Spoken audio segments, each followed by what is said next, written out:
had my first girlfriend when I was 15. I had my first girlfriend. We lived in an upper-class neighborhood, quiet, peaceful streets, where nothing bad was supposed to happen.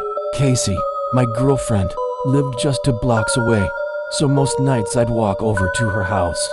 One Thursday night during school break, I had nothing better to do, so I decided to make the walk. It was late, but I didn't have a curfew, so I didn't think much of it. The air was still, the streets empty, until I started hearing noises behind me. The first time, it sounded like a bush being shaken. I glanced over my shoulder, but didn't stop walking. My pace quickened without me thinking about it. A block later, there was another sound, the sharp snap of a twig. This time, I stopped and turned fully around. The street was empty.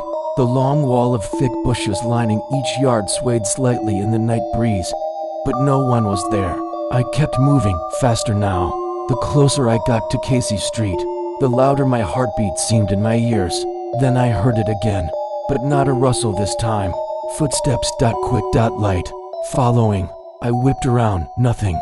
Casey's house came into view, and I pulled out my phone. She answered right away, and I told her how freaked out I was getting. By the time I turned into her driveway, she was already at her upstairs window, waving at me while still holding the phone. Then she stopped smiling and asked, "Who's that guy right behind you?" I froze.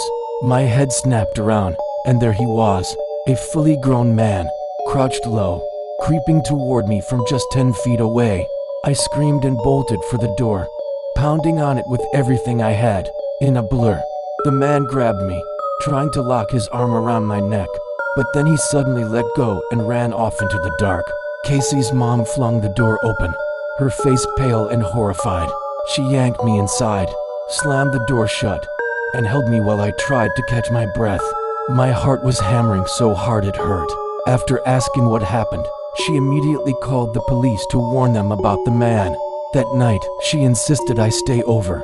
The next morning, she drove me home, and to this day, I can still hear those footsteps. I shut my window. It was a dangerously stormy night. Rain hammered the roof, wind rattled the windows, and the whole house felt wrapped in the roar of the storm. Everyone in my family was doing their own thing. I was in my room watching TV. My parents were in the living room laughing at some comedy show. My sister was upstairs, locked in her world of video games. Usually, nights like this relaxed me. The sound of the rain, the distant thunder, it was comforting. But that comfort vanished the instant I heard it. A monstrous bang on my window. I jolted upright. My eyes darted to the glass, through the sheets of rain. I could just make out a figure, a man standing outside.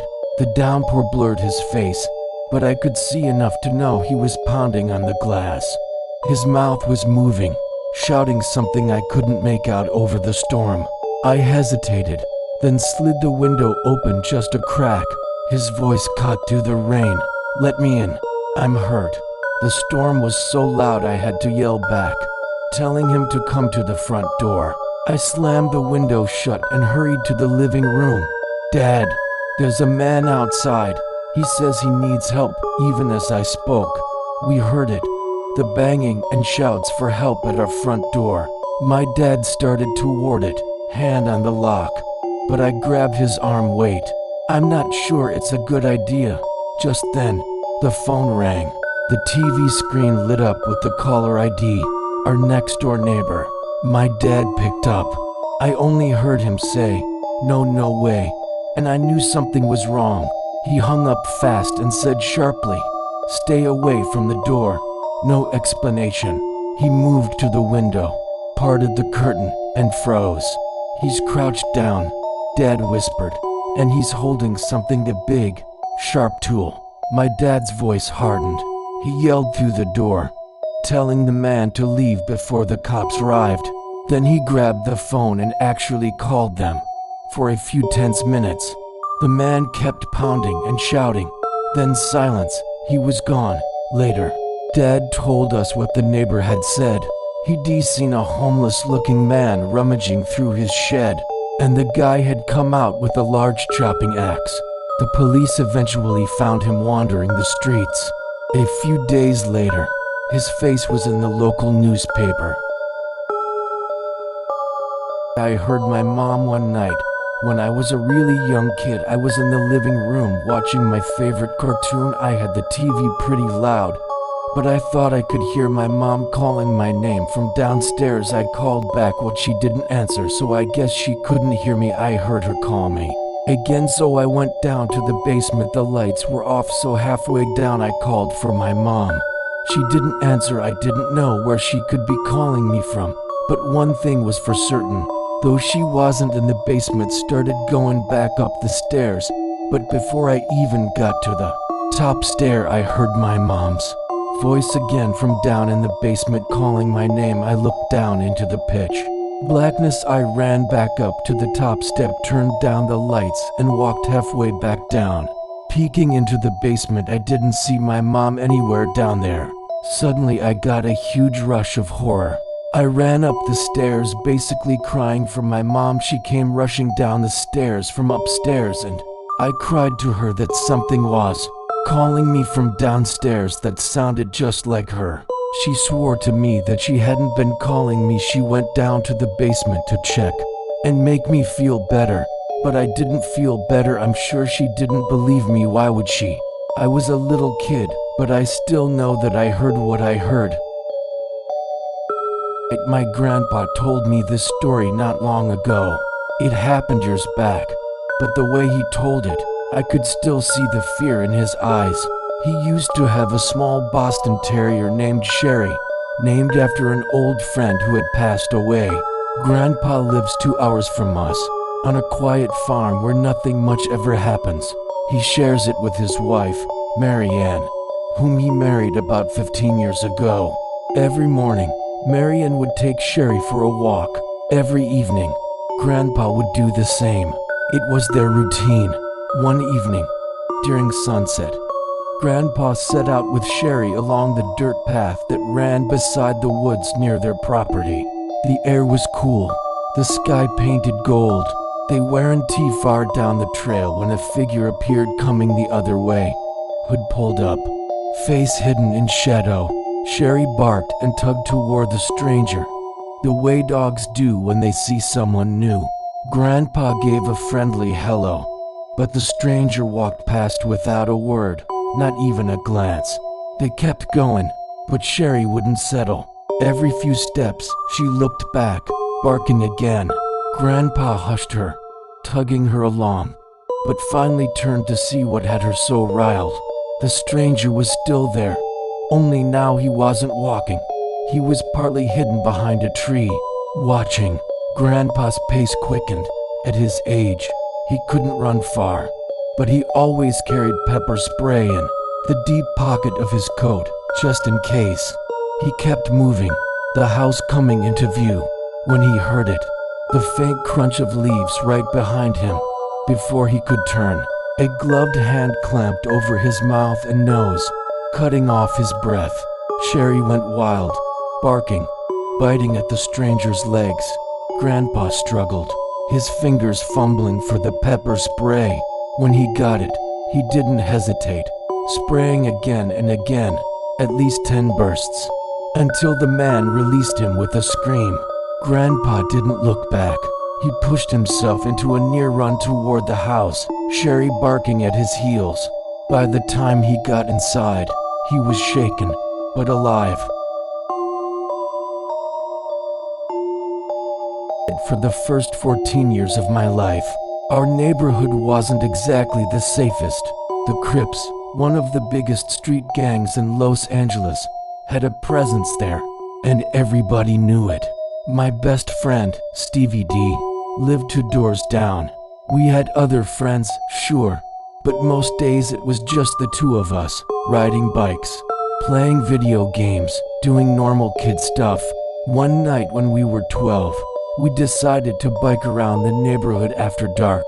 We ended up at a well-known abandoned house, the kind nobody would buy, no matter how cheap it got. It had been empty for years. When we pulled up, Stevie pointed to the front window. "Look," he whispered. I rolled my bike closer and squinted through the glass. Between the curtains, I saw a face, pale, expressionless, staring straight ahead. It didn't move, not once. We stared at it far too long, until finally we inched onto the empty driveway to get a better look.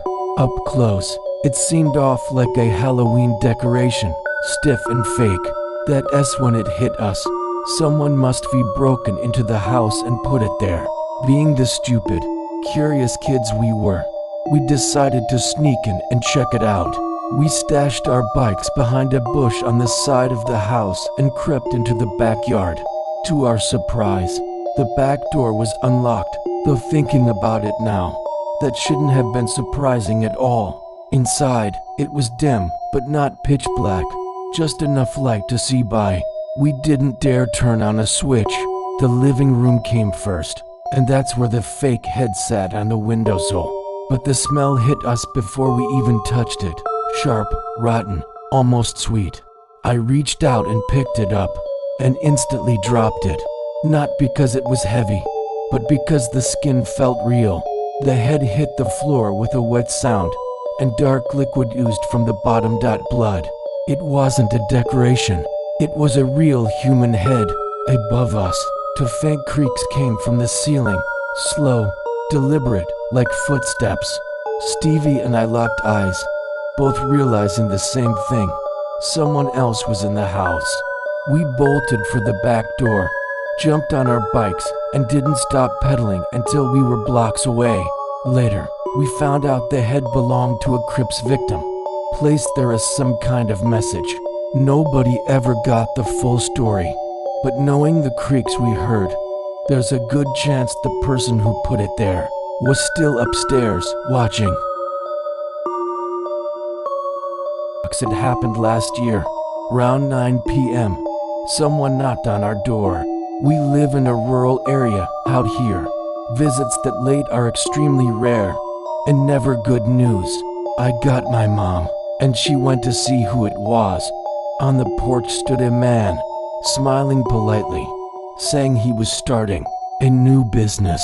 He asked if she liked American-made products, then handed her a container of Clorox as a free sample. He walked back toward a minivan parked in our driveway. As he slid open the side door, my mom caught a glimpse inside and froze. 5 other men were sitting in there, watching. Her voice sharpened instantly. "Go get my phone," she told me. "We don't have a landline." So I tore through the house looking for it, couldn't find it. Heart pounding, I grabbed the next best thing, my knife. When I came back, Mom wasn't smiling anymore. She hurled the Clorox container out onto the dirt and shouted, "Get the hell off my property. I'm calling the cops." The driver slammed the door, and the minivan tore out of our driveway without another word. We never saw that vehicle again. Country skiing. I've always been an extreme sports person. Mountain climbing, parasailing, scuba diving, but skiing has always been my first love. I'd go upstate at least 10 times each season, sometimes with friends, sometimes alone. Last winter, my friend, let's call him Q, agreed to join me for some backcountry skiing. That's skiing outside the marked, patrolled boundaries of resorts, deep in the wild, where you're on your own. It took 3 hours of driving and then some rough off-road terrain to reach the hills. I parked my truck where the trees grew too thick to drive farther, and we unloaded everything: skis, camping gear, supplies. We hiked about a quarter-mile to a small clearing at the base of an uphill slope, perfect for camp. After setting up the tent and stowing our sleeping bags, we started scouting the area and skiing some runs. At one point, we got separated. I assumed I'd meet Q at the bottom, but when I checked my walkie-talkie, there was no answer. Maybe he was still skiing down. While walking with my skis, I met another skier, orange backpack, skis strapped to it. Friendly voice under a mask. He asked about the best hills, whether we were camping. I pointed out the slope I'd just come from and mentioned our campsite. He said he and his wife were looking to camp near others and asked if I could lead him there. I hesitated. It was a hike back, but agreed. As we walked, my radio crackled with static, like someone was trying to reach me. The signal was bad. I decided I'd check back later. It took a while to reach the clearing. I turned to the man, smiling under my ski mask, and finally asked, "So where's your wife?" He didn't answer. Instead, he stepped closer. That's when I noticed it. The backpack and skis weren't his. They were Q's. For a split second, I thought it might be a prank, but the voice was wrong, and the way he moved wasn't friendly anymore. He was only a few feet away when I dove into the tent, digging for my flare gun. A gloved hand grabbed my leg. Then a searing pain shot through me, a shock of burning heat. I screamed, yanked out the flare gun, and swung around. The man backed up, hands raised. That's when I saw it, a knife buried deep in my leg. I demanded to know where Q was. He said, "Near the bottom of the hill," then bolted while I called for rescue. It felt like forever in the cold, bleeding, until the thump of a helicopter echoed overhead. I fired the flare. They found Q unconscious in the snow, stabbed twice in the leg and robbed. He'd tried to talk to me over the radio, but the signal failed. We both made it to the hospital alive. Today, we're fine, but I'll never forget the man with Q's backpack.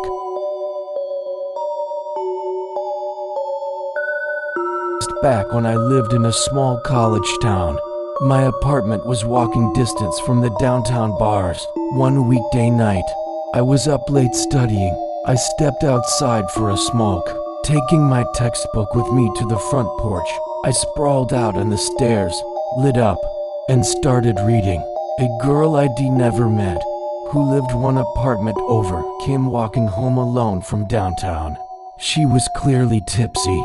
She barely got inside when a man appeared out of nowhere and knocked on her door. She opened it. He introduced himself. At 2:30 in the morning. Weird didn't even begin to cover it. I decided to stay outside and keep an eye on things. They talked for over 10 minutes. She later admitted she didn't know how to end the conversation, even though it felt wrong. The man did subtle but creepy things, stroking her hair 3 separate times, inching closer to her in the doorway. I made a point of rustling my textbook loudly, reminding him I was there. Eventually, without a word, he just left. We called the cops. A few days later, she and I sat with a sketch artist. When the sketch went public, tips flooded in. Turned out, he was a serial rapist. His MO was following lone women from bars, pretending to be a cab driver offering them a ride.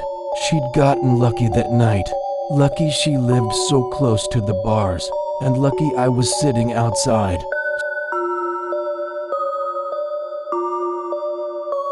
I've only ever used Craigslist once in my life, and that one time left me with a sour taste I'll never forget. It started when I spotted an ad for a ping pong table. My roommate and I had been wanting one, so I messaged the guy, and we set up a time for me to pick it up that night. I even took the back seats out of my truck so I'd have enough room for it. When I pulled up to his place, I texted, "I'm here." The front door opened, so I hopped out of the truck and speed walked toward it. I went for a handshake, but he either didn't notice or ignored it. After a couple of awkward seconds, I dropped my hand in a deep, raspy smoker's voice. He told me to follow him to the basement. The house had a very distinct smell, not awful, but strange, a cottony, smoky scent hung in the air. When we got downstairs, there it was, the ping pong table, sitting right in the middle of the room. Then he suddenly said, "Oh, shoot, I gotta find the paddles," and jogged back upstairs, telling me to wait there. At first, I figured he'd just misplaced them. I wandered a little, looking around the basement. That's when I noticed something odd. Every framed photo was of him, No family, no friends. Just him. One picture had a dog, but that was it. 10 minutes passed. Still no paddles. I started snooping more. There was a laundry storage room in the back. On a utility desk, a drawer hung halfway open. Curiosity got the better of me, and I pulled it all the way. Inside were old Polaroids. Disturbing ones. They showed a girl tied to a chair, her mouth sealed with tape. Beside the photos were yellow folders labeled A to Z. I didn't dare open them. My stomach was already turning. I pulled out my phone to take pictures, planning to send them to my friends immediately. But there was no service in the basement. That's when I knew I had to leave. I bolted to the stairs and tried the door locked. Then I heard his voice on the other side. That same deep rasp. He said the door must have locked by accident and that he'd go find the key. I didn't respond. Instead, I skinned the keyhole, ran back to the desk, and grabbed 3 screwdrivers of different sizes. I tested each one until the smallest fit. I turned it just enough to click. The lock opened. I didn't hesitate. I ran out the door, straight into my truck, and drove to the nearest police station. I handed them the pictures, gave them the address, and told them exactly where to find the drawer. That was enough to launch an investigation. A few days later, I learned the truth. He was part of a child pornography ring on the dark web. That was his business. Why he locked me in the basement, I don't want to know, but I know it wasn't going to be anything good. And Agnes. When I was 14, I babysat for a 6-year-old boy named Cody. His parents didn't leave me with much to do, just to order a pizza for dinner, and, under no circumstances, let him go into their bedroom. They also left me with one curious warning. Cody's a little different from other kids. He talks to himself a lot, to an imaginary friend. They told me I'd probably hear him mention the name Agnes. It was a rainy afternoon. I was curled up on the couch, watching reruns of that old Wipeout show from the early 2000s. Cody was on the floor, surrounded by toys, speaking softly to someone. Every so often, I heard him giggle and say, "Your turn, Agnes." Then one of his toys, an old cube-shaped racing game, sprang to life across the room. It had a crank you had to pull hard to make it work, yet it started running on its own. I asked Cody, "How did that just happen?" Without looking up, he said, "Agnes is playing with it." The casual way he said it made my skin crawl. I walked over, turned the toy off, and tried to focus on the TV. That night, in the last hour before his parents were due home, I went to wash my hands in the bathroom. A knock came at the door. "Cody," I called. No answer. I opened the door. He wasn't there. Down the hallway, one of the bedroom doors began to creak open slowly. I stepped toward it, half expecting Cody to jump out and scare me. But when I peeked inside, Cody was already sitting on the bed in the far corner, staring right at me. "Who opened that door?" I asked. "Agnes," he whispered. That was it. I scooped him up, brought him to the living room, and stayed there until his parents came home. I didn't mention anything. When they called me a few weeks later to ask if I could babysit again, I didn't call them back.